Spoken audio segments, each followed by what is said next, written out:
आज हम लोग पढ़ेंगे एक्सरसाइज 8.1 एनसीईआरटी क्लास 10 के लिए है। आप लोग को पहले इससे पहले वाली वीडियो में आप लोग को जितना भी फॉर्मूला था 8.1 का उसको टोटल को लिखवा चुके हैं। इसलिए बताया है कि आप लोग को जैसे भी अगर फॉर्मूला टोटल लिखवा दी जाती है तो उसमें किसी भी स्टूडेंट ऐसे भी होते हैं जिनको पता नहीं होता है कि किस फॉर्मूला का यूज कहाँ किया जाएगा और कौन सा फॉर्मूला कब होगा। उसके लिए हम आप लोगों को पहले लिखवा चुके हैं कि जितना भी फॉर्मूला लिखवाए हैं इसके बाद वाला वीडियो में उस सब का यूज हम लोग का 8.1 में होगा। वैसे आप लोग का बेसिक के रूप में भी बता देंगे इस वीडियो में कि कहाँ पे उसका यूज होगा। तो देखिए एक्सरसाइज बात करते हैं 8.1 का दिया है इन ट्रायंगल एबीसी। तो सबसे पहले यहाँ पर एबीसी एक ट्रायंगल बना लीजिए, ठीक। अब बोला है कि right angle at B. Right angle at B का मतलब क्या हुआ कि बी का जो वैल्यू है वहां पे 90 डिग्री होना चाहिए। कितना डिग्री होना चाहिए? 90 डिग्री होना चाहिए। ये ए हो जाएगा और ये बी और ये वाला सी। अब देखिए इसमें क्या है, A B is equal to 24 centimetre. तो यहाँ पे ये भी हम लोग का है, यहाँ पर लिख सकते हैं 24 सेंटीमीटर। इतना कंफर्म। फिर दिया है BC इज इक्वल टू कितना? 7 सेंटीमीटर हो गया। हम लोग को इस साइड का एंगल, इस साइड का वैल्यू नहीं दिया है। इस साइड को बोला क्या जाता है हम लोग को? हाइपोटेनस, जिसको हिंदी में बोलते हैं कर्ण, ठीक है। तो ये लंब हो जाएगा और ये वाला कर्ण हो जाएगा। सॉरी, ये लंब और आधार और ये वाला कर्ण, अर्थात ये हम लोग का परपेंडिकुलर हो जाएगा और ये वाला हम लोग का बेस हो जाएगा और ये हाइपोटेनस। तो यहाँ पे लिख सकते हैं ए बी सोल्यूशन में वैसे दिया आप लोग का है A B is equal to 24 और B C is equal to 7 centimetre और A C is equal to 1। AC को क्या बोला जाता है हिंदी में? कर्ण बोला जाता है, अर्थात इसको हम लोग लिख सकते हैं हाइपोटेनस इज इक्वल टू 1।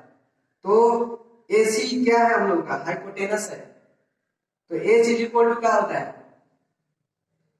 वैसे डायरेक्ट आप लोग यहां से हम डायरेक्ट निकाल दे रहे हैं। तो h इज इक्वल टू क्या हो जाएगा? अंडर रूट में p स्क्वायर और प्लस b स्क्वायर, यानी hypotenuse is equal to under root p square plus b square, अर्थात कर्ण बराबर अंडर रूट में लंब का स्क्वायर और प्लस आधार का स्क्वायर, ठीक। तो अब देखिए इसमें दिया आप लोग का है p का वैल्यू कितना दिया है? 24 दिया है और प्लस 7 दिया है बी का वैल्यू। स्क्वायर कर दीजिए। तो जब इसको स्क्वायर कीजिएगा तो ये हम लोग का बन जाएगा 576 576 और इसको कीजिएगा तो अब जब इस दोनों का ऐड कीजिएगा तो 625 हो जाएगा और इसका स्क्वायर निकालिएगा तो इतना सेंटीमीटर, अर्थात हाइपोटेनस इज इक्वल टू कितना मिला? 25 सेंटीमीटर। इतना कंफर्म। अब देखिए आगे हम लोग फर्स्ट में बोला है क्या फाइंड करना है? साइन ए। आप लोगों को पहले ही बता चुके हैं हम आप लोगों को कि पंडित बद्री प्रसाद हर हर बोले इज इक्वल टू सोने चांदी तोले। एस फॉर साइन, साइन जो होता है इसका वैल्यू होता है अर्थात p/h। See for cos, cos A is equal to b/h और ये हो जाएगा हम लोग का tan का वैल्यू। तो tan a is equal to p/b। इसको आप लोग याद रखिएगा। तो sin a is equal to क्या हो जाएगा हम लोग को? sin a is equal to p/h हो जाएगा, अर्थात इसमें p का। अब देखिए अब रहा बात, यहाँ पे बोला है sin a, यानी एंगल कहाँ का हम लोग का है? यहाँ पे थीटा का स्थान। इसमें मेन यही जगह देखना है कि ये बोला है तो थीटा कहाँ पे है? ट्रायंगल के ए के जगह। तो यहाँ जहाँ थीटा होता है, थीटा के सामने वाला जो साइड होता है वो हम लोग का परपेंडिकुलर बन जाता है P, ठीक। और जहाँ पे जिसपे डिपेंड रहता है उसको हम लोग बेस बोलते हैं और ये तो हाइपोटेनस ऑलरेडी रहता है, क्योंकि हाइपोटेनस चेंज नहीं होता है। तो इसको लिख सकते हैं p का वैल्यू अब कितना मिला आपको? 7 एज का वैल्यू कितना मिला 25, ये हम लोग का आंसर है। कंफर्म। सेम इसी प्रकार से cos a is equal to देखिए वहां पे b बाई एच होता है, तो ये इसमें b का वैल्यू कितना हम लोग का है 24 और बाई ये 25, ये हम लोग का इसका वैल्यू है।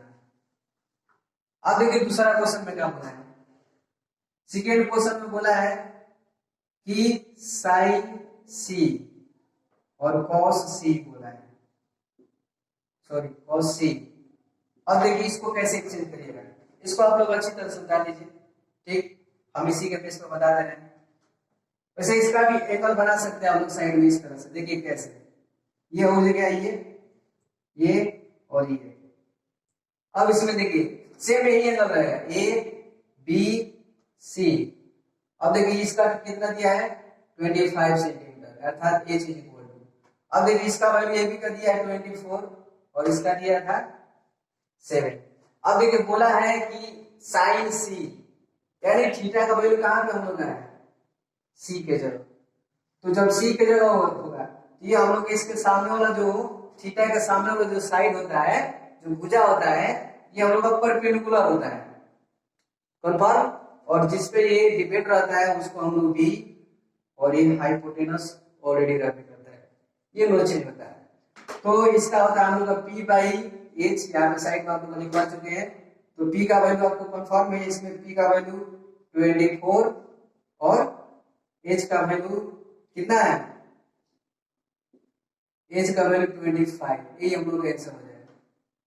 उसी तरह से cos c b by H, b का वैल्यू इसमें देखिए कितना दिया है 7 और h का वैल्यू कितना 25, ये हम लोग का आंसर है। जहां कहीं भी दिक्कत हो आप लोग पूछ सकते हैं। वैसे आप लोग एक बात याद रखिएगा कि एक्सरसाइज 8.1 के एनसीईआरटी में हम लोग को साइन कॉस टैन और सेक कॉसेक कॉट का मान को याद, फॉर्मूला को याद करना है, और साथ ही साथ ये हम लोग को जो है कर्ण इज इक्वल टू क्या होता है, आधार इक्वल क्या होता है, बेस इक्वल क्या होता है, ये सब टोटल आप लोग को याद करना पड़ेगा। तो आप लोग 8.1 क्वेश्चन को अच्छी तरह से सॉल्यूशन और समझ सकते हैं। तो मिलते हैं हम लोग अगले वीडियो में अगले क्वेश्चन के साथ। नमस्कार।